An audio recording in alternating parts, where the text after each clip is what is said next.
Watch the full Scream 7 panel from Scaradise 2026 in just 25 minutes. Direct from the front row with enhanced audio and graphics. Can you guys make some incredible noise for Scream 7? All right, so across the stage, we've got Sam Rechner. We've got Celeste O'Connor. We've got McKenna Grace. We've got Spencer Charnas. We've got Embry. We've got Jeremy Connor. We've got Noah Garret, all from Scream 7. It totally happened by chance, guys. Yeah. It was very spontaneous. It was very exciting to get on set and be together again. I know, I literally had no idea. I saw the announcement that McKenna was in Scream and I literally immediately called her. I was like, McKenna, what? We're back in action. We were like, who are you playing? And I was like, I don't know, because I didn't know who I was playing at the time. So it was very exciting to get there and to find out that we were playing best friends. I did. I can't remember if I auditioned for Kennedy's or Lillard's. I can't remember which one it was. I'm gonna guess it was probably for Kennedy. I mean, it was 30 years ago. I was absolutely thrilled to get invited. And like our two friends here, I had no idea what I was doing, and my first answer was yes. Sounds like a pretty damn good crowd, doesn't it? I mean, let's hear it for the people up the top. You know, it's amazing to be here. It's an amazing experience, the first one, and what a group of people to do it with as well, right? I feel like you're going to be better at explaining the song than I am because you're like the musical genius, Oh, but stop I'm a it. very big Ice Nine Kills fan. How amazing is her voice on that song, right? Incredible. So, when I was 11 years old, I was actually in Florida, and I was on the beach, and my aunt came up to me and she said, there's this movie called Scream, and people are saying it's scarier than Halloween. And I went, oh my God, I need to see this. So my cousin Brandon and I went to see it that night. We were both 11 years old, and we were already big fans of Friday the 13th and Halloween. And we went into the theater, and as soon as the killer started talking about Friday the 13th and Michael Myers, I turned to my cousin Brandon. I was like, dude, this is gonna be my favorite movie of all time. And so 30 years later, to be up with this very talented group of people and have a song in the film is absolutely incredible. It's an honor. Basically, we knew that Scream 7 was in production, and we were fans of McKenna. I had loved her in a movie called I, Tonya, where she played little Margot Robbie. So we wrote the song, we connected with her people, we pitched it to her. She came over the house to the studio, where, funny enough, I'm a big horror nerd. I own one of the knives from the original Scream.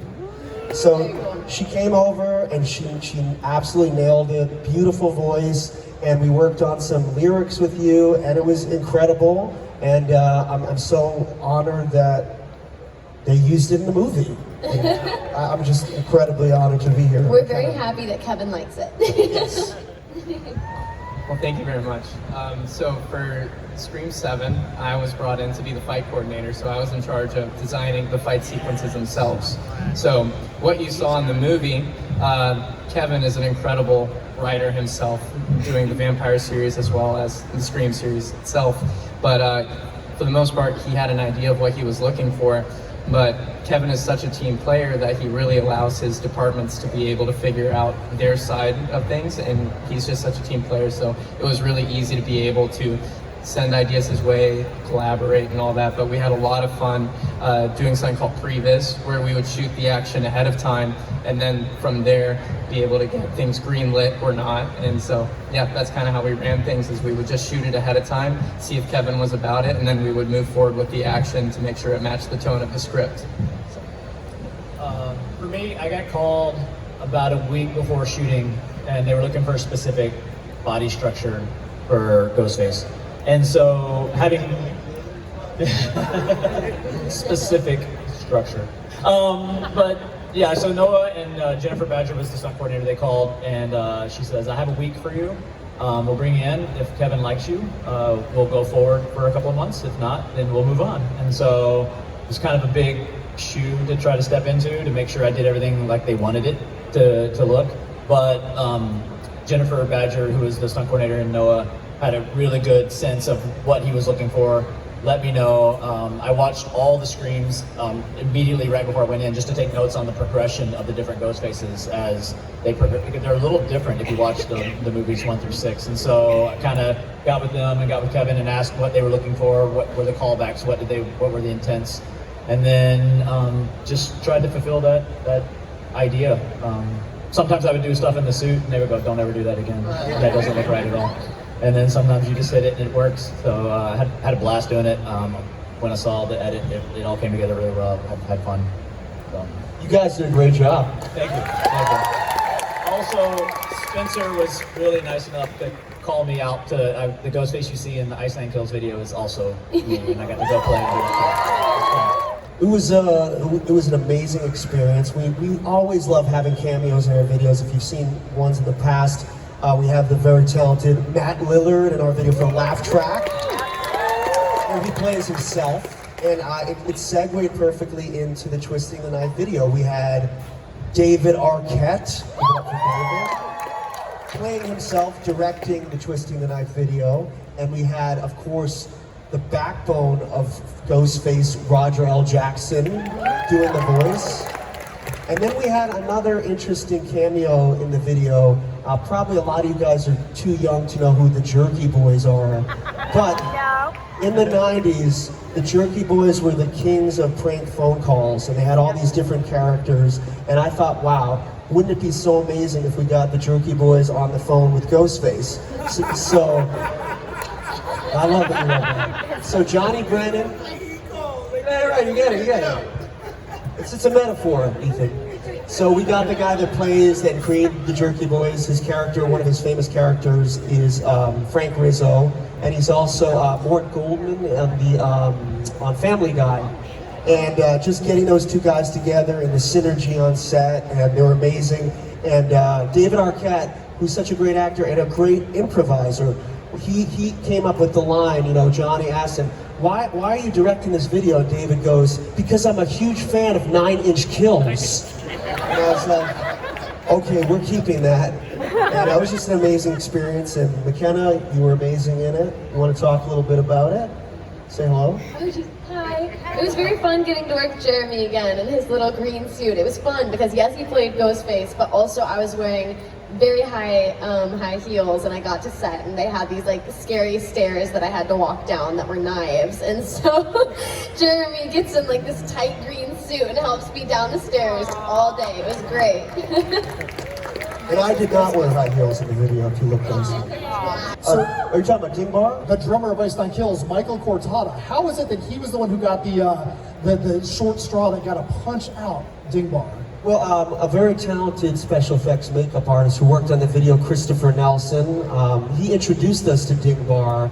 Dingbar is a very interesting character. He's a disgraced opera singer as well as a zero-time Academy Award-winning actor. And I don't know, he just looked like he had that punchable face, and as you know, Mike Cortada's got a hell of a right hook, and I guess Dingbar he went too far. He got knocked the F out, I guess, as Chris Tucker would say. Well, for me, first when they invited me to do it, it came out of nowhere. And like I said, my first response was yes. I was so excited. I had no idea what I was doing until I showed up to work. And then as things were revealed to me, I still didn't let myself fully believe until Wednesday when we watched it at the premiere. Because you just don't want to get excited. Things change in this business all the time. And it's such a high. It's such a privilege to be invited to join this group. As sense of self-protection. I'm like, nope. I did my job, I went home, I'm not gonna believe it. Little kids were knocking on my door dressed up as, the Ghostface guy for Halloween, and I'm like, nope, not even thinking about it.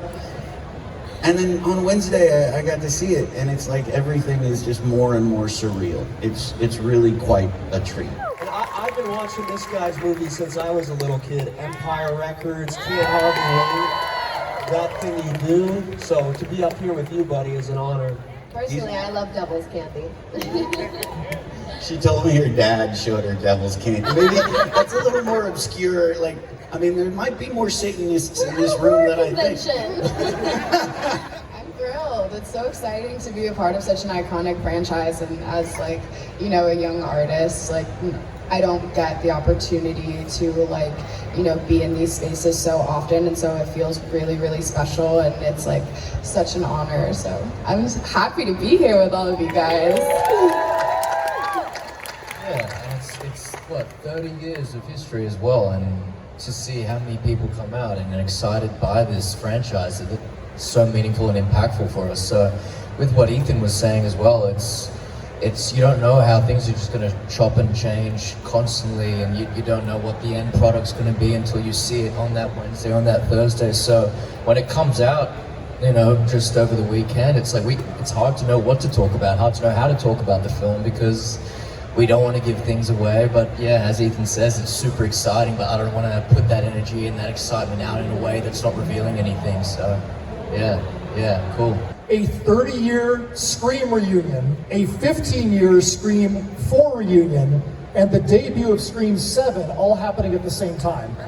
Yeah, I'm gonna butt in quickly before everyone else has something more articulate to say after, but just hearing what you're saying there and saying all those statistics, I feel like a school student that hasn't done their homework, so thank you for saying all that. But what you're saying with that, when we got to the premiere and we see these Matthew Lillards and these David Arquettes and working with Nev, working with Courtney Cox, it's like, I'm, you know, speaking personally, a small piece woven into a massive history of 30 so years. It's crazy to just be a small piece of that, but these veterans in this franchise and these Star Wars franchises, not that I've been in that, but they're so welcoming and so open arms to a younger group of people or a new generation of actors to come in, and you feel immediately a part of that family. Yeah, pretty special. I remember I saw a couple of our legacy actors between when we shot and the movie came out, like late last year. We were at a convention, and it was a 90s convention, so a few of them were there. And the first thing they said to me was, "Oh, hey, welcome to the family," because it was right after they said that I was a part of. And they're just so welcoming, they're so inviting. And it, like, you feel that on set. That's one of the first things I noticed when I was working, is how welcoming Nev is. Like, just warm and inviting, and it continues throughout the entire cast. It's really quite a lovely group to be invited to be a part of. Yeah, I mean, I feel like I've been really lucky and like have had a similar experience on Ghostbusters, and like we both have had that experience on Ghostbusters where we were like totally welcomed by like Bill and Dan and Ernie, and so then when we got to Scream, we had that same experience with Nev and Courtney, and I just feel really lucky to have that experience, especially with you, McKenna. It was very fun to get to be back together again. But for me, I'm like, I have, like 2 or 3 years ago at one of these conventions, I snuck into the Screamcast photo op with everybody, with like David and Nev and Matt and Ski, and so I have this picture of me just as a fan with all of them, and I know Matt and Ski because I have, I'm like a fan. I've just followed them around these conventions and taken pictures with them for like the past 2 or 3 years now. And I remember I was talking to Matt after he did Five Nights, and I was like, you know, like I'm secretly, like I'm going out for Scream right now. And he was like, tell them to bring me back. And I was like, well, I want to try and get the job first, but you know, I'll definitely say that. And you know, after I got it, he was one of the first people I told. And then after I got Five Nights, he was one of the first people I told. And then now with Scooby-Doo, he was honestly the first person. Other than like the people very closest to me that I told. I like pulled him to the side at Kevin's house and I was like, I'm gonna do Scooby-Doo. And so it's like having that kind of relationship with these actors that I've been such a fan of for all of these years and been following around these conventions just as a fan is so cool now to be a part of these same families. And it's like, honestly, I feel like I'm treated the same way I was before we were co-workers. Like, it always felt like they've had this very familial feeling towards everyone around them. I think that Matt, especially because I've talk to him the most out of everyone, always has a really special way of making everybody feel special and seen and like family. You do that too. McKenna bakes these amazing cookies with her mom, Crystal, and yeah, she sets the family tone as well. So Noah and Jeremy, you guys, not only you guys get to be a part of the Scream and the Ghostface family, but you guys also have a whole different kind of relationship because you were a part of horror icons, Ghostface, Michael Myers, Jason, Ghostface. He was also in Tusk. Sorry, I found that out yesterday and I thought that was crazy. Sorry. Well, to start off, because Jennifer Badger is not here with us, she was the stunt coordinator for 7, but from a legacy standpoint, what was incredible for Jennifer Badger is she was a part of the franchise, doubling Nev and everybody for the longest time. So for her to be able to go from doubling all the actors throughout the years for the franchise to becoming the stunt coordinator to be able to work with Kevin directly was definitely a full circle moment for her. So that in its own is just amazing. But being able to join the legacy for myself as well, you know, you want to honor the legacy and the action design that was before, but also trying to figure out where is the universe going to go later on. So we keep in mind what the fans like to see and where the progression is going, because we want to honor things, but we also want to find what is next and keep pushing the bar so you guys stay interested. It's surreal. The first surreal moment I had was, I guess a couple of months before the movie came out, the internet, the social media stuff started hitting. And I saw a clip of me walking away from the house when it's lit up. And then I saw a clip of like 4 other iconic villains walking away from a fire when it's lit up, and I was just one of those icons, and I was like, oh my gosh, it's iconic. I'm part of that, and you just sit and you just can't believe that you've seen this stuff your whole career growing up, or even before a career started as a teenager growing up in these horror worlds, and then you're part of it, and it hits home. It's fun. It's cool, and but yeah, as far as bringing new stuff to it, it's. In respect, I just want to bring, from an action perspective, just bring the intensity, bring the passion of the action out. So like, I feel like this movie particularly, the action takes you for a whole ride throughout the movie. And it's a roller coaster ride. Sometimes it's really heavy, sometimes it slacks off, sometimes it comes back heavy. And I think telling a story with your action, not just doing action for action's sake, is continuing to tell the story with a non-verbal dialogue of action is the route that we as stunt performers want to take. That's our medium. And so the way we can do that is just pay attention to your storylines, be innovative in your techniques, and keep moving forward with that. And they told a story with a beer tap. Also, though, I'd like to point out, like, you guys, you're not small guys, but you're not Arnold Schwarzenegger, right? You're not huge guys, but when you see this movie, the presence that you guys bring was so huge and like monstrously godlike, and that's a testament to how you guys played that role. So kudos to you guys. He's got 17 abs. For me, you know, because we demand so much out of our body, we try to stay physical every day. You're training to take damage, you're training for technique, you're training to be able to explode out and all that stuff. And that's it's changed for me over the years. I'm 26 years into the business, and when I used to work out, it was just go hard all the time, and it was fine, and you rebounded, but now I don't rebound like I used to. I can still take all the damage, I just don't get up the next day the same. So I tend to have backed off. I try to do something every day, that's the goal, but I try to do less every day and maintain a consistent. So if I just do stuff consistently, I stay in pretty good shape. It just doesn't have to be 100 miles an hour all the time. And to piggyback off what he's saying, stunt people in general, they all come into the industry for some reason, and it's whatever background they started with, and then they expand from there. But for me, as a martial artist and competing over the years, for me, I just stay on top of my martial arts, and then I build from there with other things that are required in the stunt industry. But to your point, we just got to stay on it. We got to just make sure our bodies are okay for the next role, whether it's rehab, whether it's conditioning, and also depending on who you're doubling, you just got to make sure that your body matches who that person is and what the needs are for the tone of the film. So we just got to stay on top of that and just stay healthy. Well, you know what? Hi. What's always very exciting for me is that Well, like I have so many demos, I have so many songs done and ready, but it's like I have been filming and working and acting for so long now that tends to take priority sometimes, and so I haven't been able to get my own music out there in so long. But a really cool opportunity that I always bring up when I'm on set is I'm probably going to be pitching you guys a song at some point or another, because it's such an honor to get to be a part of these things as an actor, but then also to have my music to be a part of it feels like a much more personal, creative outlet. So it's always very exciting, and it's also a nice way for me to get music out there while I'm working.